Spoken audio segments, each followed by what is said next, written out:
UPPLनि सरकार खोथाजों नङा मावनायजों सुबुंनि जिउजों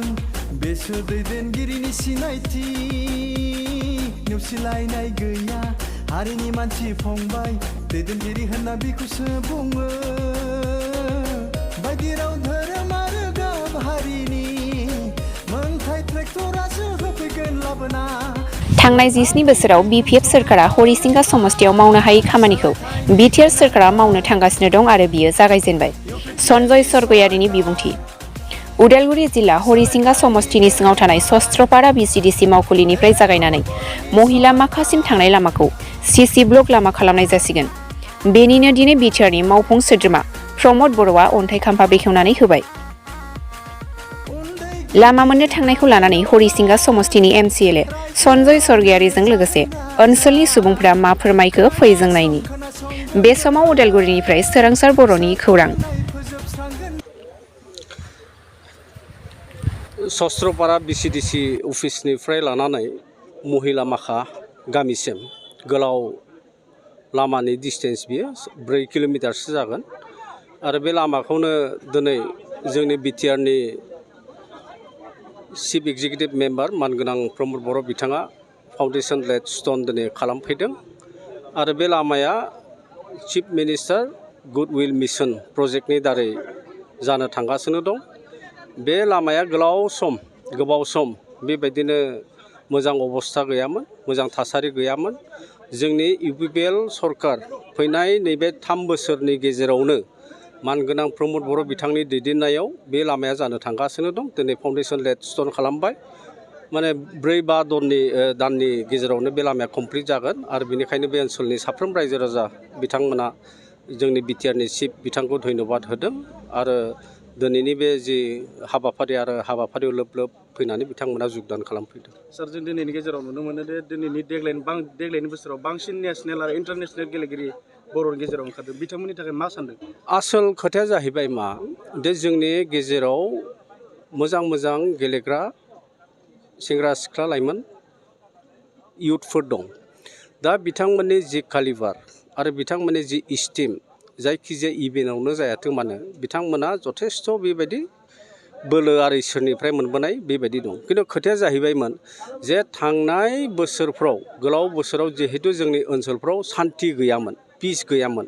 आरो बेनिखायनो बे सान्थिनि जि अभाबाव बिथांमोना गावबा गावनि जि रोंगौथि आरो बे रोंगौथिखौ डेमनस्ट्रेट खालामनो बेबायदि सुबिदा मोनाखैमोन। दा बिटिआरआव इउपिपिएल सरकार फैनाय लोगो लोगोनो जोंनि मानगोनां चिफ एक्जिकिउटिभ मेम्बार बिथाङा डेभेलपमेन्टजों लोगोसे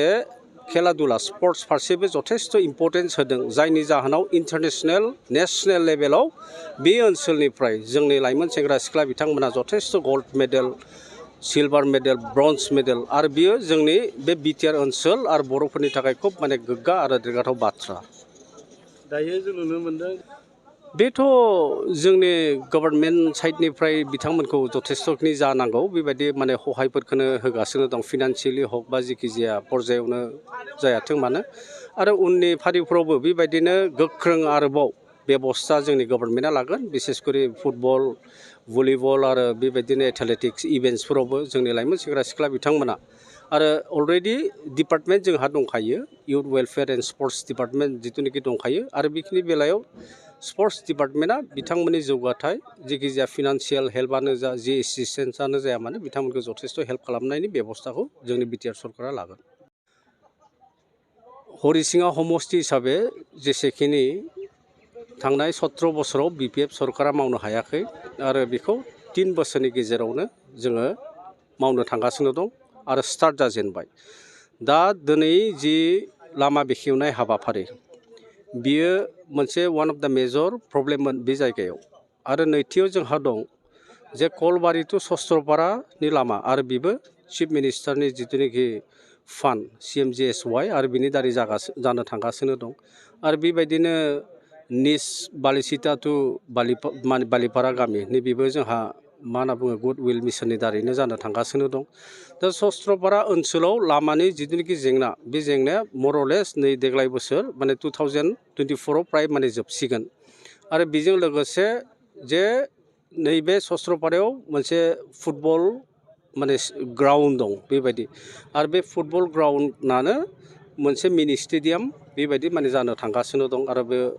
जाहा चिफ एक्जिकिउटिभ मेम्बार बिथाङाबो अलरेडि जिहेतु डिक्लेयार खालामखाबाय आरो स्टेट फारसेनिफ्रायबो बियो अलरेडि एलटमेन्ट जानानै दं होननानै जों गम मोनो दा सस्त्रपारा ओनसोलनि कारणे खुब मोजां माने गाहाम बाथ्रा बियो आरो बेजों लोगोसे 400-500 बेबायदि जिरायनानै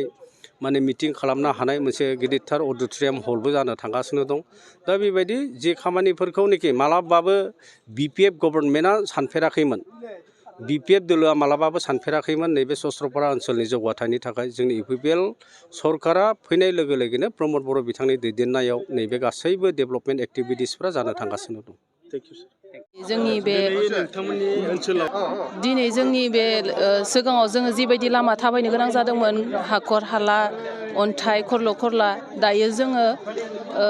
बे बिटिआर फैनाय लोगो लोगो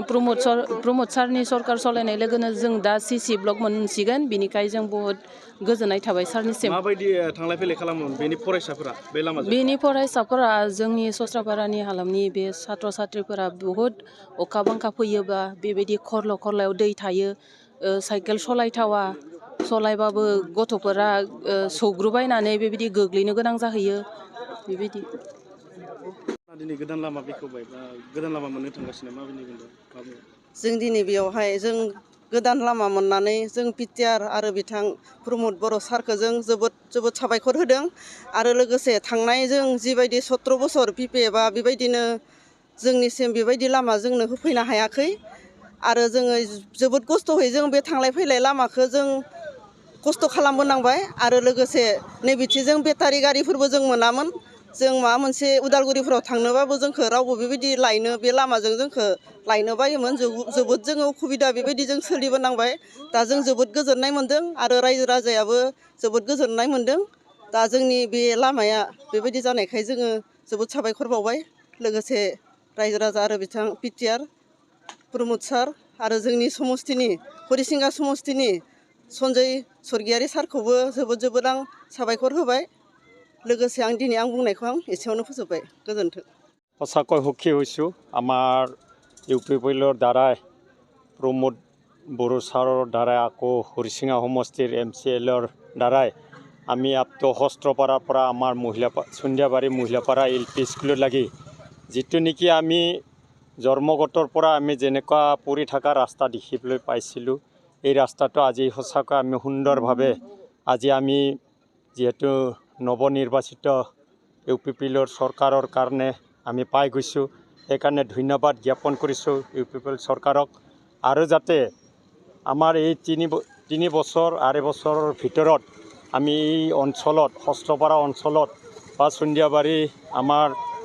এই অঞ্চলত যথেষ্টখিনি আমাক সাহায্য আগবঢ়াই আছে যিহেতু আমাৰ